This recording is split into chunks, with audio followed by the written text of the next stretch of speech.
We remain steadfast in our commitment in delivering local news that matters. Stories that inspire. Enriching the lives of Filipinos in the Philippines and across the globe. This is your GMA Regional TV. Buong puso para sa Pilipino. Ini ang GMA Regional TV Early Edition. Hi there mga puso, good morning! Bugtaw na! You're watching GMA Regional TV Early Edition. Hi John! Hi Adrian, adlaw na kita sang Lunes, September 4, 2023. Halos tanan nga bumuluto sa riyon, ilabi na nagidira sa Bacolod City, Adrian, ang nagbalik na sa ilang mga eskwelahan. This is it mga puso, game na matapos ang malawig nga pagdagnas kag siyempre pagpanglimpyo, subong naman niya focus ang ating mga teachers pati siyempre mga estudyante sa pag-concentrate na sa pagbukas sang klase. Sa wakas, Ibalon na mga nagapangunang balita sa Western Visayas. Ako si John Sala, live dire sa GMA Iloilo Station. Kako naman yung kapuso, Aiden Priatos, live na live ikan diri sa GMA Bacolod Station. Subungaga mga kapuso, dala sa gihapon namo ng mga dalag ko nga mga balita kag informasyon nga dapat ninyong mahibaluan bangod local news matter. Tutok na, kaya rin ang pinakauling mga balita sa bilog ng Western Visayas.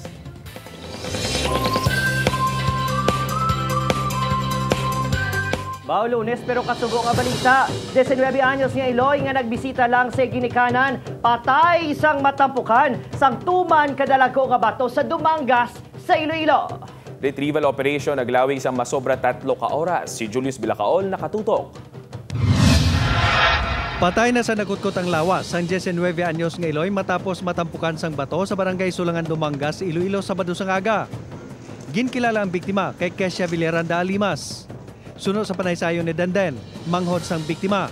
May nabatian sila nga nagakahulog nga bato antes na tipag ang dako nga bahin sang quarry site. Ginambalan pa ni Denden ang iya magulang nga magwa samtang nagapanghugas ang pinggan apang ulihin ang tanan. Uy kami ka sa iya nga. Abi naman gani nakadalagan man sa. Gulbi kami gani nga na nagpahilay na sa pakato sa amon balay. Nakaluwas naman ang iya 5 ka bulan nga bata bangod na dala ini pagwa ni Denden. Suno kay Arande de Tablan, Local Disaster Officer 2 sang MDRRMO Dumangas. Las 9:15 sa nagsugod sila sang retrieval operation.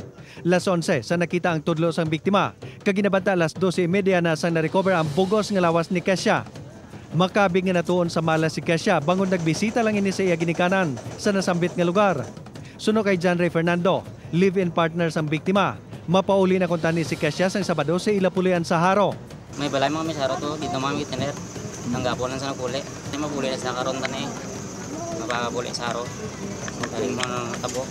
Bangod sa natabo, temporaryo nga ginsaylo ang mga pumuluyo sa mga pamalay sa Barangay Gymnasium kag sa luwas nga puluyan. Nambala na sila nga hindi na dito magtener kag ihalin na nila sa balay nga safety o kon dito sa ilang gymnasium mismo o kung sa barangay hall kay ginapangitaan naton medyo sang local government unit kung paano sila mabuligan o through housing units para nga malikaw sila sa kapahamakan dito. Gindugang ni Detablan nga naghatag naman sang bulig ang LGU kag ang MSWDO sa mga naapektuhan sang insidente.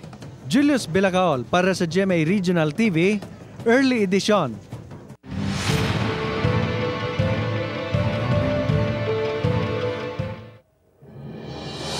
Nangin matawhay ang uli nga adlaw sang filing sang COC sa Iloilo City. Halin alas 5 sang aga ilisipon lang ang mga nagpila. Malakalaka lang man ang nag-abot sa venue halin sang aga sang udto tubtob alas 5 sang hapon. Sa datos sang COMELEC Iloilo City, 451 ang kabugusan nga nag-file. Sang Sabado rason nga may kabugusan nga 6,764 ka mga kandidato sa syudad sang Iloilo. Sa Bacolod City naman sang udto na amat-amat nga nagdamo ang mga nagpadulong sa COMELEC office. Wala man sang problema sa filing, magluwas sa pila ka mga may error sa information sa ilang form. Sa Bacolod City kag Negros Occidental may kabugusan na nga 29,640 COCs nga na-file. Nagapadayon na sa karon ang verification sa COMELEC sa mga impormasyon sa form sa mga applicants antes nga inyang ipadala sa central office. Ginapadala na nato kung may mga corrections, gina-correct naton and then mapagwa kita sang listahan sa mga kandidato naton kagantanan nga mga COCs na receive naton ginapadala na naton sa Manila kay para sa ilang final nga assessment. Hingagaw na kay late na kamo, pwede traffic, mga kapugso. May masobra naman 141 ka mga estudyante ang ginalauman nga magbalik sa idalom sa DepEd Division of Bacolod City, Subong Adlaw. May masobra 70 ka mga eskwelahan sa idalom sang dibisyon sa Bacolod City. Samtang nakaregister naman sang 9,271 ka estudyante ang sa Negros Occidental High School. Masobra 50 ka eskwelahan ang gingamit bilang evacuation centers bangod sang pagbaha sa syudad. Rason niya ginpaiway ang anay pagbukas ng klase sa nagligan niya semana. Sa Division of Negros Occidental naman, nagdangat sa 324 ang classrooms nga ginhingagaw limpyo bangod na halitan sang pagbaha ilabi na sa Banwa sang Pulupanda. Panibag-o naman nga pagsaka sa presyo sa gatong ang ipatuman sa mga oil companies subong nga semana. Base sa oil industry sources, mangin epektibo buwas sa aga, September 5 ang 90 sentimos, tubtub piso kag 10 sentimos nga saka sa presyo sa kada litro sang diesel kag kerosene. 20 tubtub 50 sentimos naman ang igasaka sa kada litro sang gasolina. Base sa DOE, ang pagsaka sa presyo ang ikasyam ng asod-asod nga semana sa diesel kag kerosene, samtang ikawalo naman sa gasolina.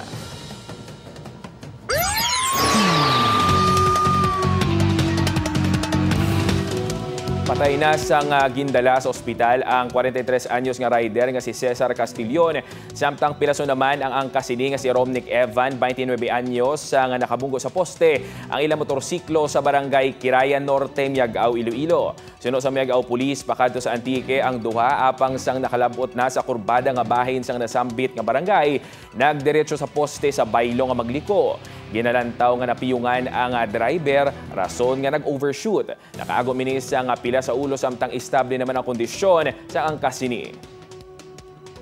Ang dalan is portion, wala siya likod, nagdiretso sa straight sa poste. Possible hindi sa nakatulungan siya.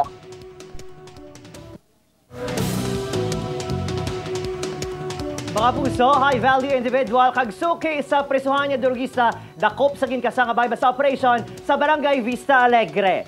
Nagapangatubang subong sang kaso nga paglapas sa Republic Act 9165 ukol Comprehensive Dangerous Drugs Act 2002 si Justin Gayoso. Matapos madakpan sa bayba sa operation ginkasa sang City Drugs Enforcement Unit sa Purok Progreso 2, Barangay Vista Alegre, Bacolod City. Nakuha kay Gayoso ang ginakabig Regional Priority Target High Value Individual. Ang kabugusan nga 253 gramos sang suspected shabu nga nagabalor sang masobra 1,700,000 pesos. Ang subject ang naaresto na sa paghupot sa shabu sang 2017 apang gihilway sa prisuhan sang 2020 pinaagi sa plea bargaining agreement. Ginayon ini nga ginpaidalom sa tactical interrogation agon mahibaluan ang iya source kang iban pa sini nga mga parokyano.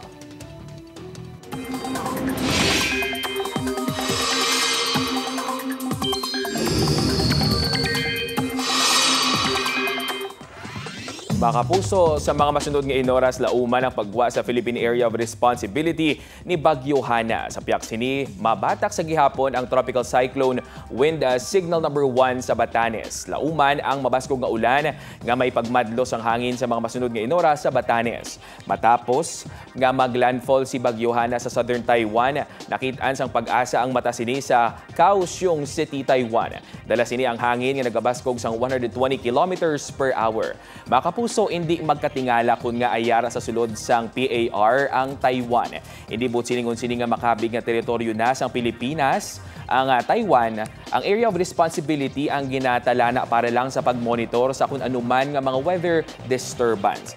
Bisan nga sa pagwa na ang bagyo sa PAR, padayon sini nga ginabutong ka ginapabaskog ang hangin habagat nga magapaulan naman sa pungsod subong nga adlaw. Mangin mabalod kaga delikado sa magagmay nga mga sakayang pangdagat nga magpalawod sa mga dagat nga sakop sang Ilocos Region, Cagayan Valley Region, Zambales, Bataan, Mindoro, Marinduque, Romblon, Antique, Aklan kag Northern Palawan, lakip na mga isla sang Calamian, Cuyo kag Kalayaan. Base sa rainfall forecast sa Metro Weather, lauman subong aga ang pag-ulan sa Batanes kag pila ka bahin sa Ilocos Region, Cordillera, Central Luzon, Quezon, Calabarzon, Mimaropa Region, Bicol, Western Visayas kag Zamboanga Peninsula. Karon sa hapon, magaulan naman sa iban pagid nga bahin sa pungsod.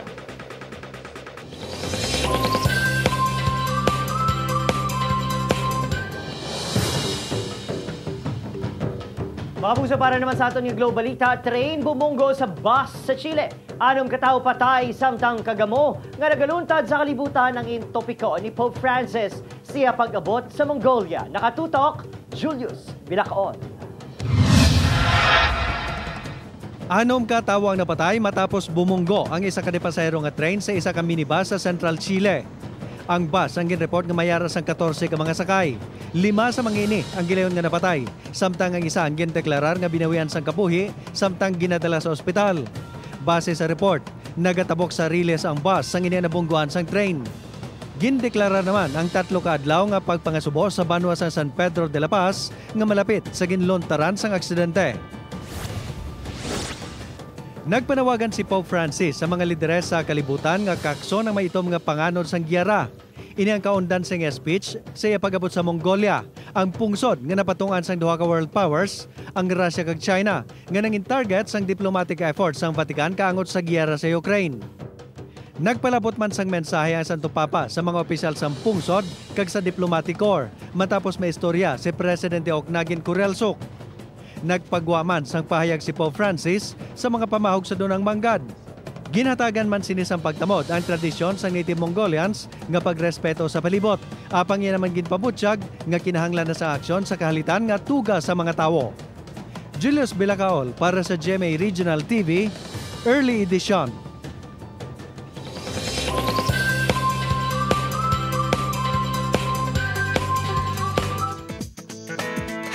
#confused si Jillian Ward, Dr. Annalyn, kung sino gid man bala kani Reagan, Harry, Miko kag Doc Lyndon ang iya napilian sa hit afternoon series nga abot kamay na pangarap.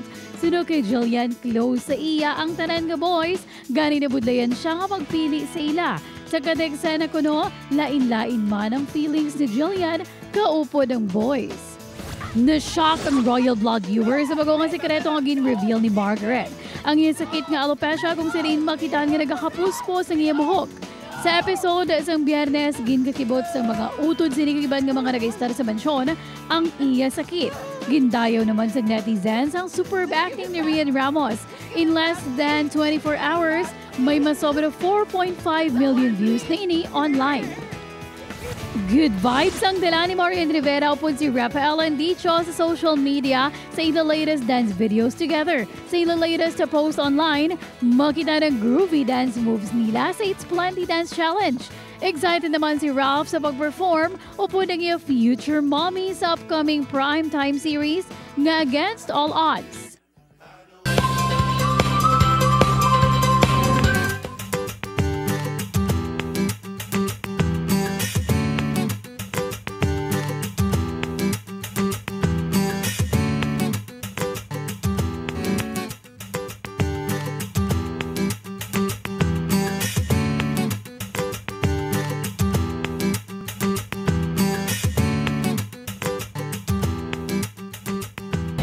Ini ang GMA Regional TV Early Edition.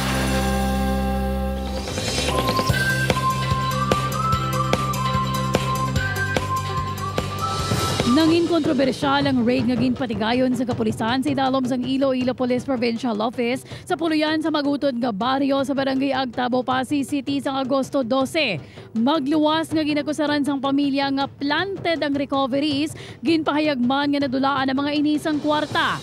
Ang insidente nakalabot sa House of Representatives sa ganigin patawag sa isa ka inquiry ang mga opisyales ng PRO6 kagay PPO.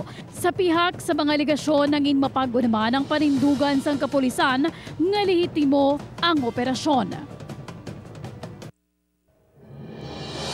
Kaangot sa sininga issue, makaupod ta subong aga ang direktor sang Iloilo Police Provincial Office, si Colonel Ronaldo Palomo. Good morning, Colonel Palomo. Kag-welcome sa GMA Regional TV Early Edition. Maayong aga sa tanan, sa lahat ng Western Visayas na nakikinig at nanonood sa programang ito. Magandang umaga po sa lahat. Sir, una gid, ano ang nangin reaksyon mo Sang imo na ibaluan nga nakalabot sa House of Representatives ang issue kaangot sa inyo agin patigayon nga raid sa Barangay Agtabo, Pasig City. Sa ako naman, as a provincial director, there is nothing wrong in calling that to the House of the Congress. But the point lang, ang point lang naman dira is the Congress kuan sila sang ilang resources, time, kag effort just to bring this issue to the Congress.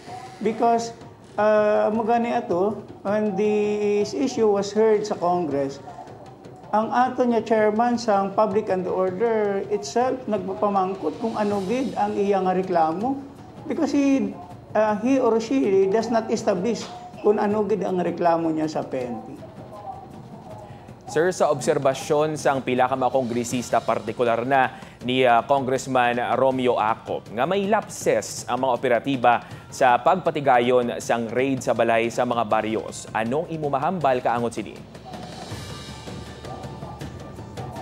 That is the own interpretation of our good congressman, no? Because anybody could have its own interpretation as to the police operational procedure.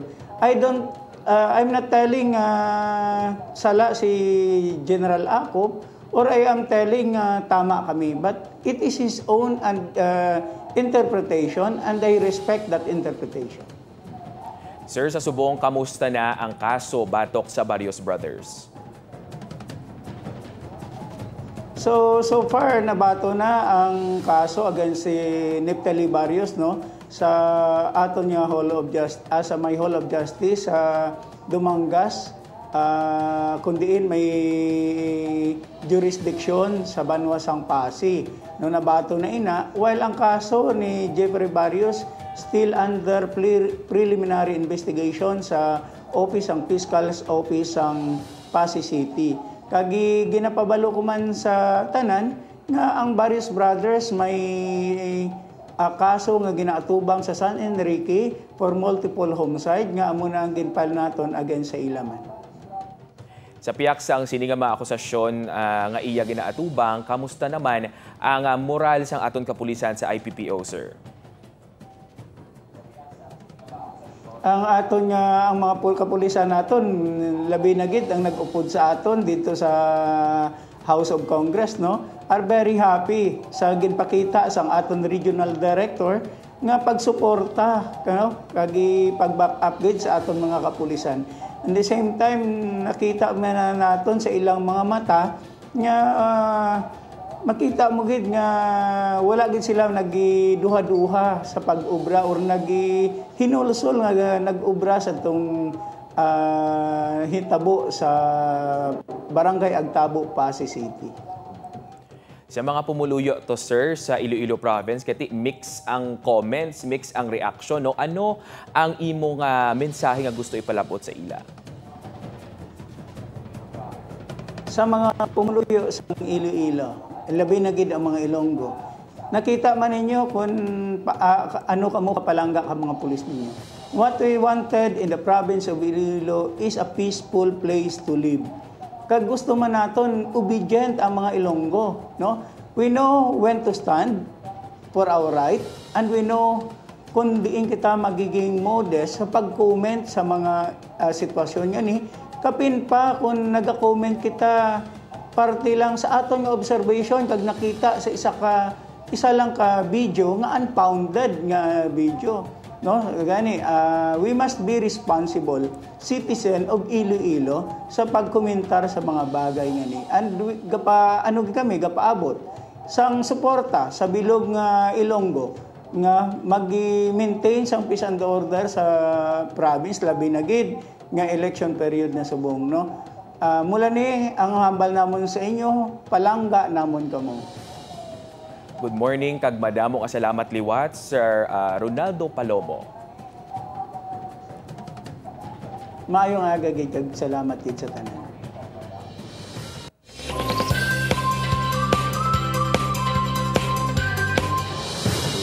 Mga puso, formal na ang ginkansela sang National Electrification Administration o KUNEA ang nabilin nga schedule sa plebisito sang tinalikdan ng weekend, Sabado kag Domingo. Sunod sa niya, alang-alang na nga makalagas ang no votes sa masobra 98,000 yes votes yung narehistro sa masobra 105,000 voters turnout. Apang hindi pa inibasihan nga daog na gid ang joint venture agreement bangod iduso pa sa Kongreso ang pormahon nga Negros Electric and Power Corporation o Negros Power. Sa bago nga korporasyon, 30% na lang ang shares sang Seneco ang ma-retain. Sa transition, ginalauman nga 70% sang workforce sa Seneco ang iga-absorb sang Negros Power. Hindi man na automatic nga pag sulod sa joint venture company sa pag-operate, mabawasan muna siya, no? It needs again rehabilitation, no?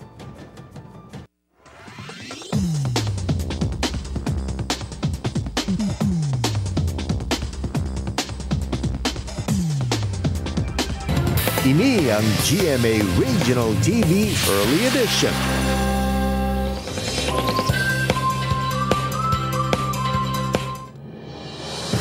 Wala sang may nakitaan nga paghulag o vertical displacement sa mga pier o kung poste sang flyover kung paagyan ini sang salakyan. Ining assessment sang DPWH base sa ginpatigayon nga dynamic load testing sa sulod sang 7 ka gabi sang nagligad nga simana kung sa diin ginpaagyan sa mga salakyan ang nasambit nga proyekto. Sa pinakauli nga load testing, 75 ka mga service vehicle ang nag-upod sa test drive sa ibabaw sang flyover sa sulod sang 2 ka oras. Ginalantaw ang posibilidad sa liwat nga pagbukas sang ungka flyover. Apang suno kay Oropel, ini pa ang ikonsulta sa third-party consultant kag sa Bureau of Design sang DPWH. Ginklaro man sini nga hindi conclusive ang ginhimo nga testing. Hindi na siya conclusive ang aton kasi ang testing tayo through elevations ang ginagamit but it is not conclusive. Pero so far ang aton nga result wala din movement. But then gusto ko i-clear, hindi na conclusive.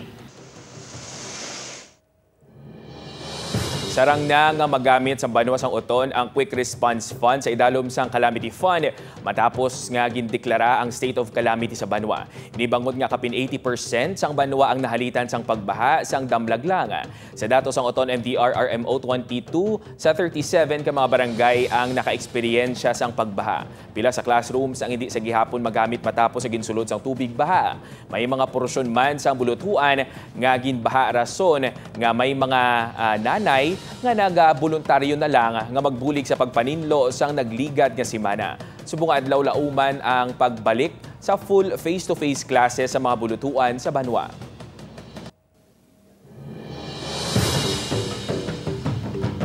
Kapuso, bantayan, balita ko. May bago nga dapat bantayan sa GTV sumugod subong adlaw Lunes. Ang pinakabago nga news and infotainment program nga magapabaskog sa tingog sang masa.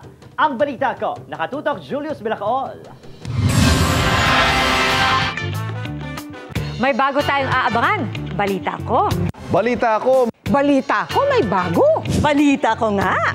Mga igan, may nabalitaan ako. Balita ko. Balita ko.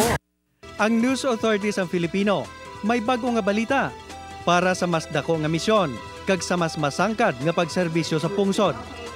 Sumugod subong nga Lunes, September 4. Malantaw na ang pinakabago nga news kag infotainment program sa GTV, ang Balita Ko. Sa pagpanguna sang duha sa mga award-winning kag bantog nga mga journalist sa pungsod, sa Daikoni Season kag Rafi Tima.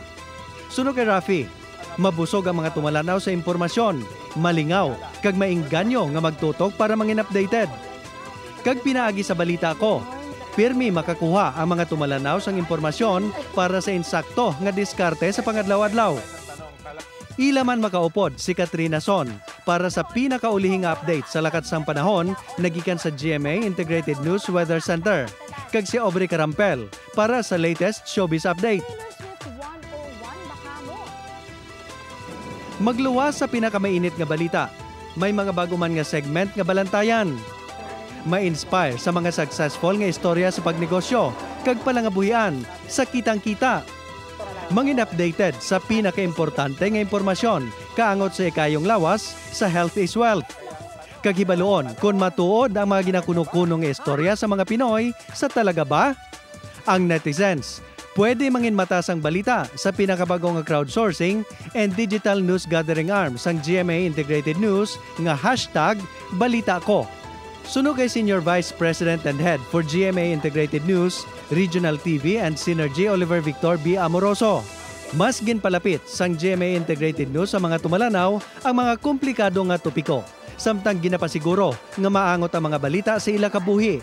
Nagalaom ang GMA Integrated News nga ang balita ko ang mangindalan para mapabaskog ang tingog sang masa.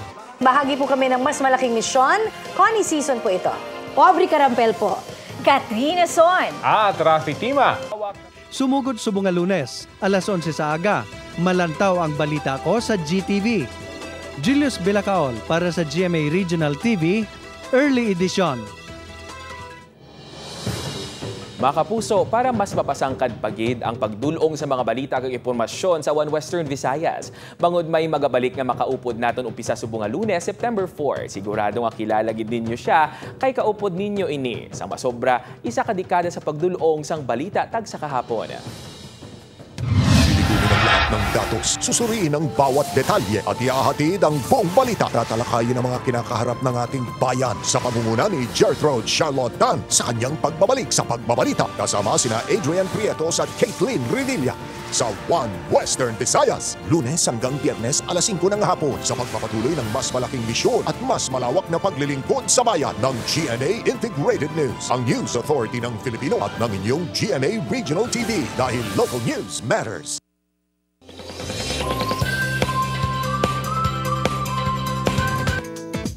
Mabuso sa korte pa lang sang isla nga kasubong sang isa kasaging ini ang unique na apang labi pagid nga ma-enjoy ang Lacawon Island sa Cadiz City, Negros Occidental sa ibo pagpadulong dire. Ang isla nagapabugal sa White Sand Beach nga bantog nga destinasyon sa mga dumuluong kag lokal nga mga turista. Ang ngalan nga Lacawon ang nagikan sa Cebuano nga tinaga nga lakaw nga ang bulit silingon, lakat. Kag pwede gid nga magpanglakaton sa isla kag sa mainland sa tion sang low tide. Ang Lacawon Island ang may kalayoon nga malapit 50 kilometers nagikan sa Bacolod City. Ini ang pwede padulungan pinaagi sa sakayan. Ano pa ang nahulat nyo mga kapuso? Magplano na sang bakasyon sa Lacawon.